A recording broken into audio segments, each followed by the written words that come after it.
di DPR RI. Itu Bang, makanya tuntutan kami sampai hari ini untuk membebaskan kawan kami masih belum dipenuhi sama sekali. Oke, yang ketiga?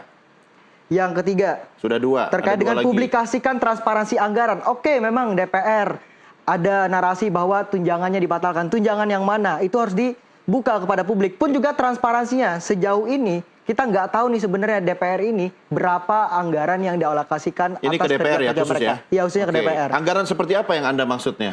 Kemarin misalkan terkait dengan tunjangan sempat mau dinaikkan, dan itu kan sudah dibatalkan, tunjangan rumah, tunjangan kunjungan kerjanya juga, dan juga alokasi anggaran-anggaran lainnya di DPR. Karena sampai saat ini kita juga belum banyak dapat transparansi terkait dengan itu. Anggaran DPR itu bukan dokumen atau rahasia negara ya? Bukanlah, tentu harus ditransparansikan. Ini kan wakil rakyat yang kita berikan amanah di tiap 5 tahun sekali. Sudah pernah tanya belum ke DPR atau minta dokumennya gitu? Transparansi ini terus-menerus kita tanyakan. Iya, maksud saya sudah pernah datang ke DPR, misalnya ketemu ketua DPR atau sekretariat jenderal DPR untuk minta anggarannya gitu? Dari aksi demonstrasi yang kami lakukan, pihak DPR baru mau menemui masa aksi itu tepat kemarin.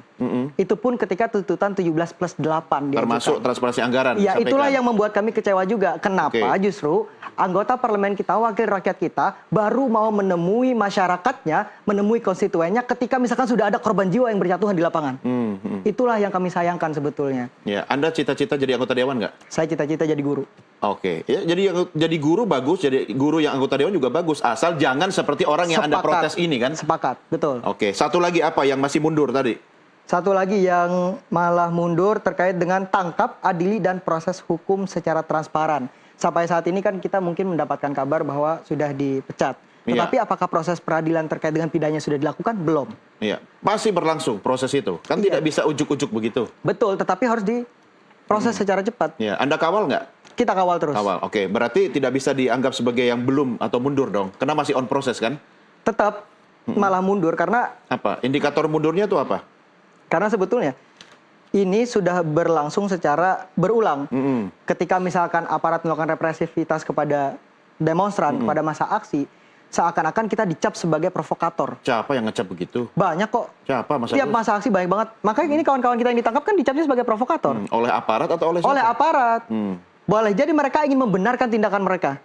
Tetapi kami tentu tidak mau seperti itu. Oke, saya coba tangkap dulu 4 hal ini karena banyak sekali, tapi sasarannya kan tidak semua lebih banyak ke DPR sebenarnya ini kan yang jadi bagian pemerintah. Mas Kodari tolong direspon dulu.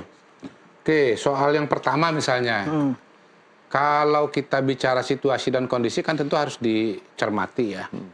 Jadi saya kira polisi dan tentara tetap berjaga karena memang sewaktu-waktu bisa terjadi eskalasi lagi. Mungkin dari versi atau penglihatan teman-teman sudah menurun, penglihatan masyarakat juga menurun. Tetapi menurun itu kan bukan berarti tidak akan naik lagi nanti. Gitu. Jadi saya kira harus dikasih waktu. Gitu. Yang kedua soal publikasi publikasi dan transparansi anggaran. Mungkin ini juga perlu proses administrasi. Perlu bicara atau mungkin Mas Agus nitip ke pemerintah untuk memberikan pressure juga kepada DPR. Nanti mungkin kita lihat ini ya, nanti sebentar lagi konferensi pers dari Ketua DPR. Yang jelas Bu Puan pun sudah mengatakan bahwa akan ada transformasi dari DPR berdasarkan pengalaman yang sudah ada. Tapi menurut saya kalau dibilang mundur sih enggak. Mundur itu kan kalau kemarin dibatalin anggarannya, tiba-tiba dinaikin lagi gitu. Oh, kalau gitu kita aktifkan lagi anggaran rumah. Nah, itu baru mundur gitu. Sama juga dengan tangkap adili yang kemarin melakukan tindakan-tindakan katakanlah misalnya terlibat dalam pelindasan Afan almarhum ya. Nah, ini kan sedang berjalan seperti saya bilang tadi bahwa ini prosesnya ada proses etik, lalu kemudian ada proses administratif. Ini kan proses mekanisme hukum hukum di internal Polri sendiri masih berlangsung. Jadi ada yang namanya hukum acara. Gitu. Yang mundur itu kalau misalnya tiba-tiba yang nabrak dilepaskan, dibebaskan. Ini kan tidak, proses hukum masih terus berjalan. Artinya Anda tidak setuju deadline-nya Mas Agus itu bisa sejalan dengan deadline-nya proses hukum begitu? Begini, kalau bukan tidak setuju, tapi kalau dibandingkan, kalau dari kacamata saya, kalau dibilang mundur, ini kan kita fokus 4 item ini lah ya. Kalau mundur itu, prosesnya nggak maju, tapi ke belakang. Tapi ini kan prosesnya sudah maju, mungkin kecepatannya belum tidak seperti teman-teman. Tetapi harap dipahami. bahwa proses hukum itu nggak bisa sehari 2 hari. Kalau De Agus ini pernah ngalamin proses hukum ya, mau kalau saya belum pernah. Ya, Kalau jangan pidana. dong, jangan. Enggak, saya belum pernah. Kalau pidana, maka saya bilang ini, kalau pidana belum pernah. Iya, jangan, Tapi jangan. kalau urusan perdata saya pernah. Iya, iya, iya. Urusan sengketa tanah misalnya. Oh, iya. Itu 5 tahun. Iya, iya. Sampai ke Mahkamah Agung. Tapi Iya. untuk pengadilan negeri pun, pengadilan tingkat pertama pun Iya. bisa setahun 2 Iya. tahun. Ya, saya tahu, Agus, bentar, Gus. Ini prosesnya nggak mungkin iya, 1 tapi minggu. mungkin dengan tekanan Dan publik, balik lagi pemerintah tadi seperti saya bantu, bilang, ya kan, bisa teman-teman dipercepat. sendiri mengalami sengketa hasil pemilu di Iya. kampusnya Iya. sendiri. Begini.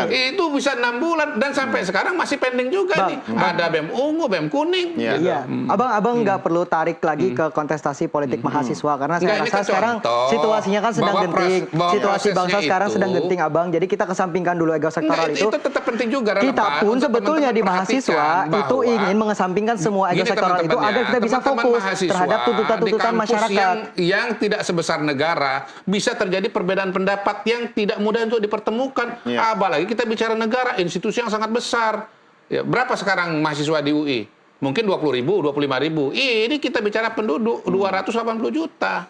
Tentu Iya. akan lebih kompleks. Baik. Gitu, Kalau saya rasa Agus. sih tetap abang karena kondisi situasi negara saat ini sedang genting dan rasa-rasanya nggak elok juga untuk kita justru berusaha memicu kembali konflik horizontal antar sesama Saya mahasiswa. sih Makanya enggak, saya kami ini baca berita ingin, bahwa iya ada betul. 2 BEM. Ada, abang baca berita. Itu contoh aja, Saya contoh. baca Oke. Iya, cerita. baik, abang. Saya Maksud putuskan saya kita adalah nggak usah bahas itu. kita Lanjutkan. bisa kesampingkan itu dulu untuk bisa fokus pada tuntutan-tuntutan Iya. yang sampai hari ini nyatanya Iya. belum Iya. ada Di Agus aja perkembangannya. ke DPR aja di soal kok lihat temannya sendiri kan begitu. Iya, Jadi abang. kita Begini, memang mencari pertemuan titik Kalau pertemuan nggak kalau mudah. abang nanya, ini masih dalam proses gitu kan. Iya. Sekarang tuntutan ini itu kenapa baru diterimanya justru menjelang deadline? Padahal ini sudah keluar dari lama loh bang, dari seminggu yang lalu bahkan. 17+8 Iya. udah lama. Kan- Artinya apa? makanya saya Ada katakan harus ada ketidakresponsifan tekanan pemerintah itu sudah dan juga diselesaikan dari DPR awal. untuk menyambut aspirasi yang ada di masyarakat. Itu juga perlu dievaluasi Yang bang. Anda inginkan Iya, itu iya. responsif, ya. Responsif. Gini kalau Minimal. bicara Makanya tadi kenapa saya bilang saya kecewa. Kenapa DPR dan pemerintah baru mulai membuka dengan berbagai aspirasi di masyarakat ketika sudah ada korban jiwa. Itu yang patut dibenahi. Makanya prosesnya lama karena memang sedari awal tuntutan kami baru diterima pun kemarin oleh DPR RI. Ya, ya, sudah diterima kan? Sudah Tapi diterima. untuk menindaklanjutinya perlu waktu. Nah, waktu begitu. Makanya kita pengen ngelihat sebenarnya DPR dan pemerintah itu betul-betul punya itikat baik untuk memenuhi tuntutan Iya. kita atau ya, tidak. mungkin Karena kalau kita berkaca pada RUU Pilkada bisa kok dikejar dalam waktu 1 malam. Iya, karena karena- ada political willingness-nya di ya, situ. karena itu menyangkut nasib mereka sendiri. Boleh jadi kan? begitu. Nah itu juga yang perlu kita kritisi. Ya, indikator bahwa itu ada progres itu perlu juga dibantu Iya. DPR. Misalnya dari teman-teman mahasiswa bahwa ada pergerakan, ada progres itu indikatornya apa saja. Karena kan Iya. sidang-sidang terkait dengan kasus yang nomor 4 tadi yang sampaikan itu terbuka bagi masyarakat. Semua boleh ikut. Bahkan ada Kompolnas juga ada di situ, dari Iya, Komnas iya, betul. HAM juga ada di situ. Nah, Betul. tapi dari aspek mahasiswa atau Mas Agus dan teman-teman sendiri, mungkin agar indikator itu menjadi sesuatu yang konkret, jadi DPR juga tahu, oh ini ada progresnya kalau ciri-cirinya A, B, C, D. Mungkin bisa lakukan seperti itu. Iya, iya. Terkait dengan yang saya sampaikan tadi itu bukan dari mahasiswa, itu dari Bijak Memantau. Jadi Iya. mereka, teman-teman kita inilah yang membuat satu website untuk mengukur sebenarnya Iya. progres dari tuntutan-tuntutan kita itu seperti apa. Itu Bahkan abang per bisa hari langsung atau per apa itu? update terus. Terus. Tiap ada update langsung responsif. Bahkan ini sebetulnya upaya kami untuk membantu DPR dan juga pemerintah Ya, agar bisa terus diulang tadi memantau. lamannya Namanya Bijak Memantau. bijakmemantau.com. Ya. Dot apa? .id. .id, Ya. bijakmemantau.id. Betul. Oke, di situ ada indikator perkembangan ya dari semua tuntutan yang Ada, disampaikan. bahkan secara kronologis. Misalkan kalau kita coba terkait dengan tuntutan pertama, bentuk tim investigasi independen kasus Afan Kurniawan, Umar Amarudin, maupun semua korban kekerasan dan pelanggaran HAM oleh aparat lainnya selama demonstrasi sejak 28 sampai 30 Agustus dengan mandat jelas dan transparan. Ketika kita klik misalkan, belum digubris sama Oke, sekali. sebentar. Ini yang mengelola siapa? Bijak Memantau ini? Bijak Memantau. Ya, siapa? Siapa di balik? Masyarakat sipil. di Masyarakat dalam. sipil. Masyarakat sipil. Nah, database-nya dikelola masyarakat sipil. Artinya indikator progres atau perubahan itu tentu berdasarkan data yang diinput kan? Betul. Nah, apakah Mas Agus sudah tahu betul bahwa datanya sudah valid? Kemudian siapa tahu, ini saya bukan bela siapa-siapa ya, mungkin sedang berlangsung progresnya di DPR, tetapi datanya belum sampai ke Bijak Memantau. Berarti ada ketidakcepatan DPR untuk mentransparansikan informasi yang sedang berkembang di dalamnya. Itulah kenapa kita butuh pernyataan dari Bapak Presiden Prabowo Subianto ketika misalkan tarik militer ke barak. Itu harus ada statementnya. Sehingga kemudian kita juga tahu perkembangannya. Yang bertanggung jawab untuk mentransparansikan hasil kerjanya kepada kami, kepada masyarakat, itu adalah pemerintah. Ya. Itu adalah DPR. Masih mending kami bantuin loh untuk mentransparansikan informasi ini. Oke, baik. Saya jeda dulu ya. Nanti direspon di segmen berikutnya karena saatnya sekarang sudah menjelang waktu maghrib untuk Jakarta dan sekitarnya. Pemirsa, kami segera kembali sesaat lagi. Tetap bersama kami.